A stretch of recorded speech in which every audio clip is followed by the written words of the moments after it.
Continuing coverage tonight, Wink News continues to push for answers about the consequences an officer could face if it's determined he used excessive force during an arrest. Come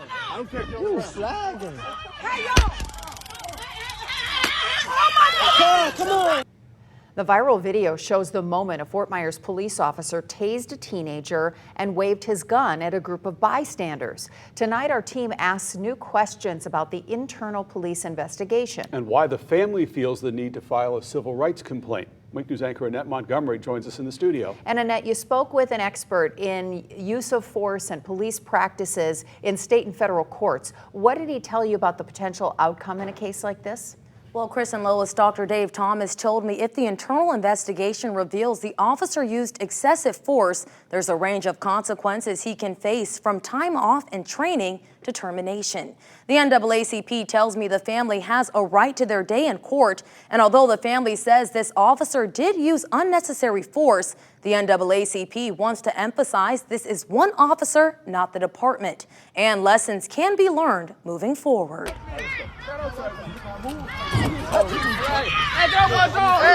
There are several different ways and angles of looking at what's next regarding the two parties involved in this video.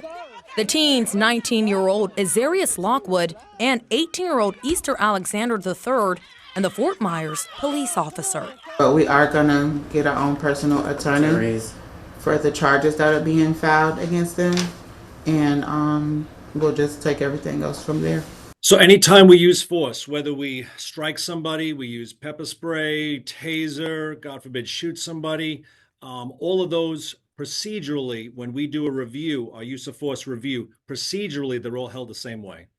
It's a review of force that includes questions FGCU professor Dr. Dave Thomas, who was an expert in the use of police practices and a retired police officer, says the officer is required by law to answer and could end with very different outcomes for him. If I am ordered to come into my agency and give testimony in an IA investigation, I am required by law to tell the entire truth. It could be time off, it could be training, it could be training and time off, and if it's really egregious, they determine that's really egregious, and ultimately it could be termination. The NAACP and family are taking all steps to make sure their rights weren't violated, and this investigation will play out in a way that is favorable for both teens and the police department. Law enforcement has a responsibility to not be excessive. Once the situation has deemed under control, we question that with this officer right here. And at the same time, we are looking at the fact that there was some directions given that perhaps wasn't understood by the two youngsters. And so there's some learning here for both law enforcement, that officer, and also the community here at large.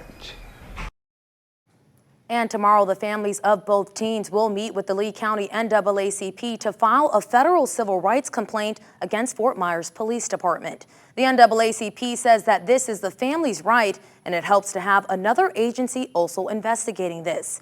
Now, Mr. Muwal-Kil also told me the state NAACP is watching this case, and he has full trust Fort Myers Police will investigate this thoroughly. Back to you. All right.